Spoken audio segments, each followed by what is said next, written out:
Parker Ruby. Today we are going to talk about online shaming.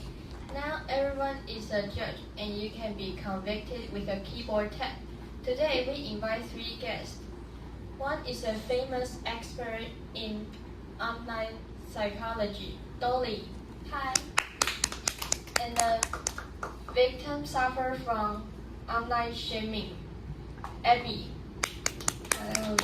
And Abby's mom, Vivian, who accompanies her in reality. Let's get straight to the topic. First of all, I would like to ask Abby, when you were insulted and searched by the whole network, were those who attack you are all anonymous accounts? How did you feel when you faced this group of people who couldn't even see their faces? Yes, actually almost 90% of them were anonymous accounts with cartoon caricature or brand profiles. Facing those invisible people was terrifying. I didn't do anything wrong on purpose. I just potentially knocked over a tray. But a 10-second video was enough for people to judge me and turn me into a video. I felt helpless. No one wanted to know the full story. They saw a short clip. Assume they know everything and call it justice. Since then, I have been afraid to go out. I still don't understand how people can judge someone's entire life based on a few seconds videos. Indeed, Facebook attacks are the most terrible. Now I'm going to ask Dolly for advice. Just like what Abby has just experienced, it is because of the anonymity of the internet that everyone dares to say everything they want. If we stipulate that the network must be a full real name system, can we put an end to this kind of bullying, or it won't help too much? That's a good question. A real name system is a good solution.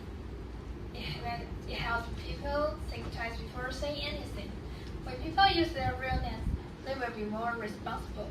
However, the anonymity is still very important.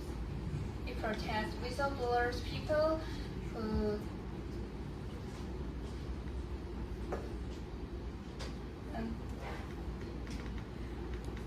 need to report their cases, and it helps victims to speak up without fears. Also, use real names. Even with real name, the cyberbullying could happen because if a big group of people think they are fighting for justice, they will become a cruel mob. So, the anonymity is not a real problem. A real problem is the lack of empathy.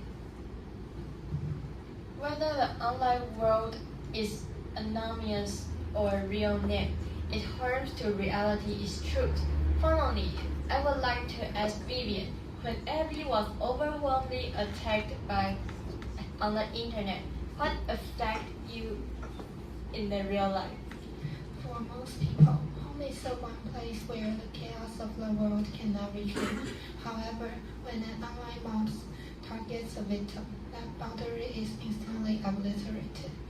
When they unleash a digital storm, they think they are typing a word on a screen. In reality, they are dropping a bomb on a real-world household, leaving the innocent family members to dig through the radioactive rubble of their former lives long after the internet has moved on to the next trend. Thanks for sharing. The internet core has no judge, but our keyboard can be deadly weapons. Before you join the mob, pause for 3 seconds. Don't let your justice become someone else's hell. Thank you, everyone. See you next time.